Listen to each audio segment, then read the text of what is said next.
Hello, everyone. Just a quick reminder before we start with today's story. Please press the subscribe button and give a like if you like the story. It means a lot to me and motivates me to keep making more videos. Thank you.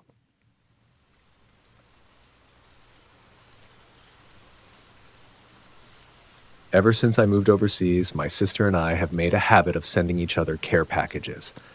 Of course, there are typical occasions where we send each other gifts, birthdays, Christmas, and so on. Those gifts tend to be simpler, sometimes just plucked straight from an Amazon wish list. But the care packages we make are special. Whenever we go shopping or travel to another place, we keep an eye out for things the other would like. My sister found some amazing bath bombs at a small village fete once. The sweet floral fragrances lingering in the air seemed to me like an embrace all the way from home. Right before Lunar New Year, I found some earrings at my local night market, one shaped like a tiger mid-roar, the other a dainty red lantern. Perfect for Violet. She spammed me with 100 selfies of her wearing them to our hometown's annual dragon dance. Seeing her smile made me happy and terribly homesick all at once. Our care packages were all like this. Careful collections lovingly selected from wherever we happened to be, saved for whenever one of us was having a bad few days. We always had at least a few things ready just in case the other needed some cheering up. When Violet's boyfriend ended things the day after Valentine's Day, I sent her a parcel I'd been working on for weeks. My favorite local snacks, a new book by her favorite author, a small hand-painted paper umbrella from a mountain village, a box of tea leaves from a lakeside stall, and always a letter full of warm wishes, this time on the back of a postcard showing a sea turtle swimming in a coral reef. Violet gushed over everything from the scent of the tea leaves to the intricate brushstrokes of the flowers painted on the paper umbrella. Being able to keep my sister cheerful across continents made the distance seem much smaller than the 14-hour flight I made every summer. But then the virus happened. Suddenly, no more parcels. I must have bothered the poor workers at the post office 100 times, but rules are rules. No mail bigger than a letter could be sent to my home country. Suddenly, all of the things I'd prepared for Violet had to be stowed away for who knows how long. Still, we sent each other letters, both taking the time to find the most beautiful or bizarre postcards we could, but it wasn't the same as our care package ritual, especially when I encountered my own series of bad luck. A cheating partner, a stingy landlord, an overbearing boss. I don't want to dwell too much, but it was a month's worth of woes within a handful of days. Could have been many months' worth, even. Violet was still there for me online, but I'd never been able to feel truly connected to anyone through a grainy video call or a couple of texts. I missed knowing that my sister's love would have appeared on my doorstep had it not been for these trying times. I hated being stuck at home with no one left to talk to. More than anything, I missed my sister. That's why I was so elated when the package arrived one morning. It happened just when lockdown rules were beginning to ease. I still hadn't been able to send anything to Violet, but when I got home, a small lilac bundle addressed in familiar cursive was waiting for me. My heart leapt. The rules back home must have been lifted, and Violet had hurried to send a gift. It was like being a child at Christmas. I couldn't wait to see what my sister had sent me. Ignoring the bills sticking out of the postbox, I almost ran back to my apartment to see what was inside. Underneath the paper was a box. Glossy black cardboard. Violet usually sent colors that reflected her own sunny personality, unless she'd ordered something specific online and kept the box. Anyway, the box wasn't a big deal. I was in such a hurry, I nicked my finger with the box cutter as I tried to carefully slit open the top. A few drops of blood sank into the cardboard as though it were made from sponges. I don't know why I remember that so vividly, but I didn't care at the time. After bandaging my finger, I was finally able to open the box. Inside were the strangest things Violet had ever sent me. My eyes were drawn to the necklace first. It wasn't my style, nor Violet's, at all. The white stone looked far too expensive for our usual care packages. A rainbow glimmer danced across its surface whenever I turned it to meet the light. An opal, I assumed. Had Violet found it at a second-hand shop? Its chain looked old and dull compared to the vibrance of the stone. Maybe Violet fancied it as a charming antique. That seemed a bit more like her. but I couldn't make sense of the rest. A pouch of black velvet revealed itself to hold a number of smaller bags, each containing some kind of seeds. They were perfectly smooth, some colorful, some dark, and all unfamiliar. Alongside each one was a typed note, not Violet style whatsoever, with just a few cryptic words. Plant to soothe a broken heart, plant to appease another's greed, plant to get revenge upon a cruel tyrant, and more. They seemed like things you'd see in a witch's shop. The last item was a bottle of dark liquid, labeled with that same bold typing. I was surprised she'd gotten it through customs. Drink me. Nothing else. Just like Alice in Wonderland. When I opened the bottle, I found it to be utterly scentless. It could have been black water, for all I knew. Strangest of all, there wasn't a letter in sight. Violet, I said aloud as I screwed the lid back onto the bottle. This is the weirdest care package you could have come up with. There was no one in the apartment to agree with me. Well, what would you have done?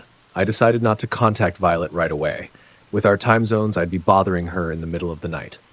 Instead, I decided to follow whatever witchy instructions Violet had sent me. First, the necklace. After cleaning the chain, I put it on and was struck by how cold it felt, even through my t-shirt. It was like holding an ice cube to my chest. Surprisingly heavy, too. I already had pots ready to plant the seeds.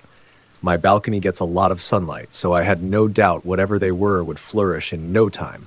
Maybe that's why Violet had sent them. It'd be fun figuring out exactly what kind of plants they were. I decided to start with the first three: the broken heart, the greed, and the tyrant.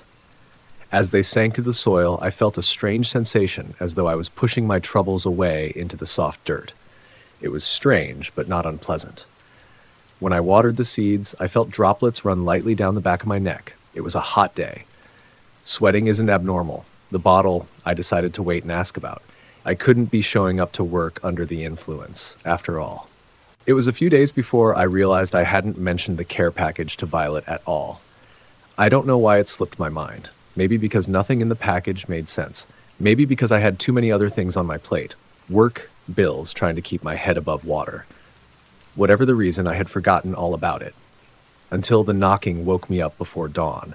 It was a dull, repetitive sound, like someone tapping their knuckles against the door over and over again without much strength. It didn't sound urgent, but it was persistent. Annoyingly persistent. I groaned, rolling over in bed and glancing at my phone. Too early. Too early for anyone I knew to be at my door. My first groggy thought was that it must be a mistake, someone knocking on the wrong apartment. But the knocking continued, not loud, not aggressive, just steady, like whoever it was had no intention of leaving. With a sigh, I dragged myself out of bed, barely conscious, stumbling toward the door. I worked late shifts, which meant my mornings started later than most people's. My body wasn't even awake enough to register the thought that maybe, just maybe, I shouldn't be opening the door at this hour. I unlatched it and pulled it open without thinking. That was my first mistake. Zara stood there. For a moment, I didn't process it. She looked disheveled. Messy black hair stuck to her forehead. Her usually flawless makeup was smudged beneath her dark eyes. And her dress, her favorite black one, the one she used to wear on our dates, was wrinkled and damp with something dark, something I couldn't quite identify in the dim light.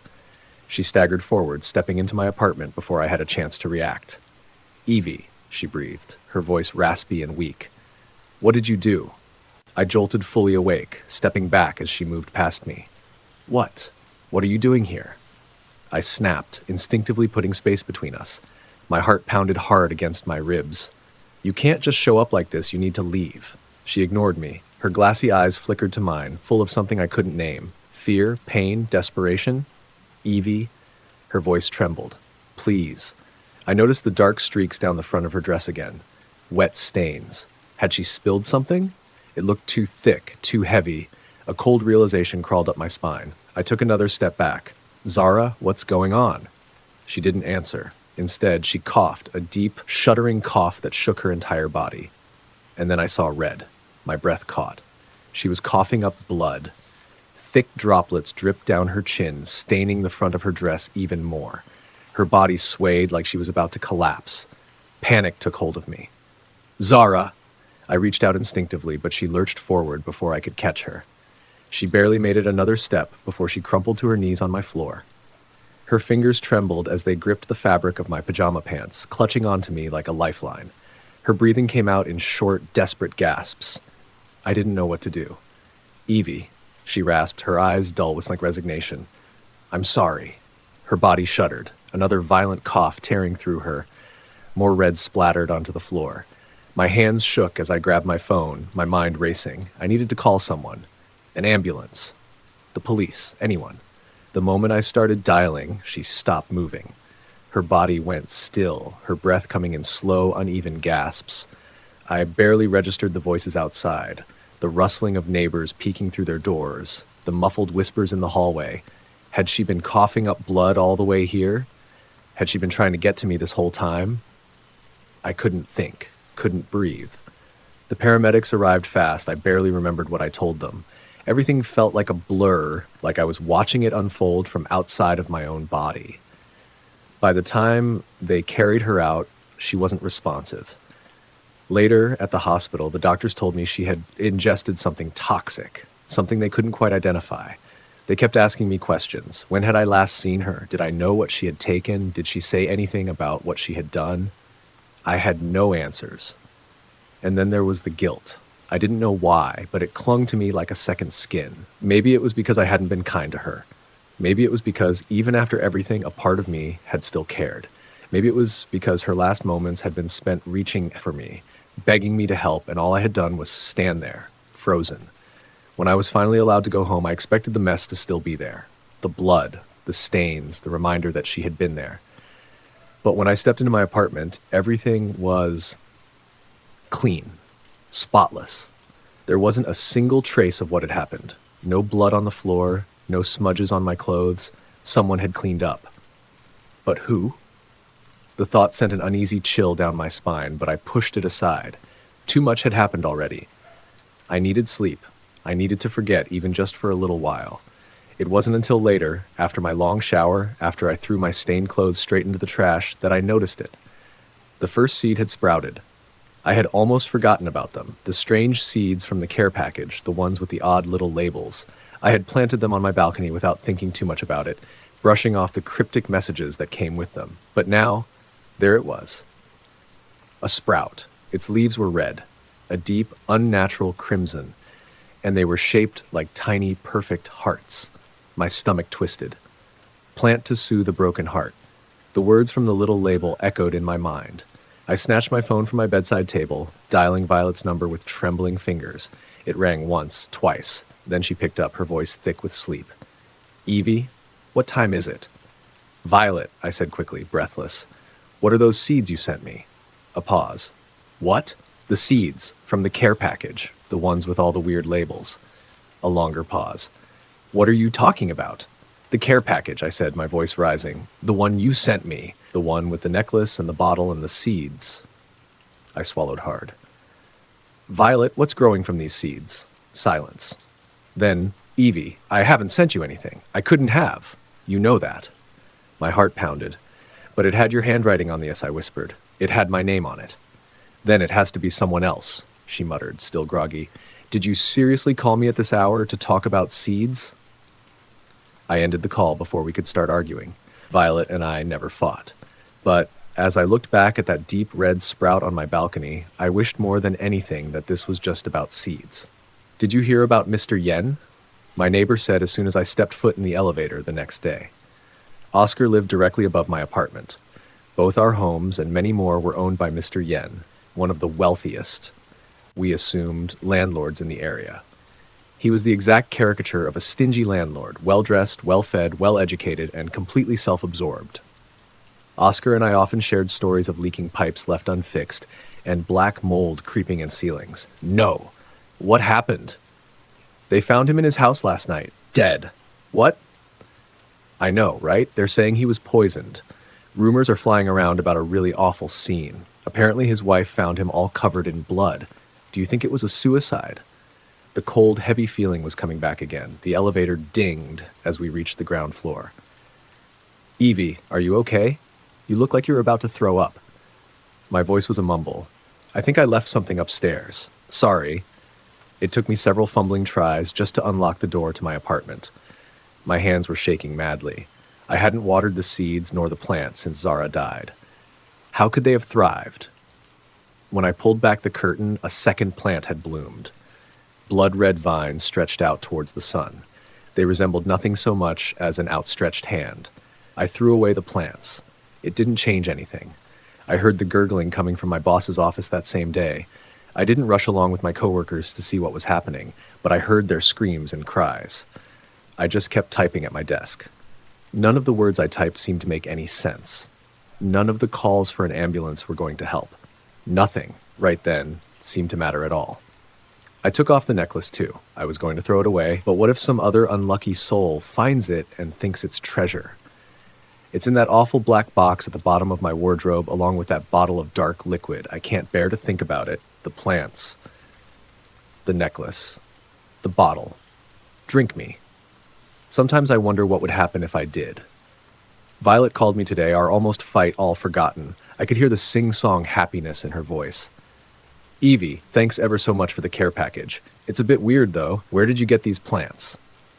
I froze. What care package? The one you sent me, Violet trilled. I could hear our parents talking in the background. Our mother was complimenting the perfect heart-shaped leaves of the plant. Violet, I didn't send you anything. The rules haven't changed yet. And the ring. It's stunning, she said, not hearing a word I'd just spoken. It's so cold and heavy. Did you pick it up at one of the night markets? It looks real, though. I didn't send you anything. What? I heard the sound of something heavy being put down on a table. But it just arrived this morning. The address was written by you. I'd know that awful handwriting anywhere. Violet. I was trembling so much, it felt hard to breathe. You need to throw that away. The plants, the ring, even the box. Throw it away. What about the wine? We already drank it. What? It's wine, right? We all tried some. None of us could figure out what it was. It didn't smell or taste like anything. Evie, what do you mean? You didn't send it? The phone fell from my numb fingers. I don't know what to say to my sister. Whatever was in that bottle, is it going to poison my family, the same way Zara and the others died? Violet didn't sound sick when we ended the call. She only sounded confused. No vomiting up blood, no awful coughing. I have no idea what's going on, except I didn't send that care package to Violet, and she never sent that one to me. That means there's something out there who knows. What's going on? Why did you send these things? How do you even know our names? Most importantly, what's going to happen to my family?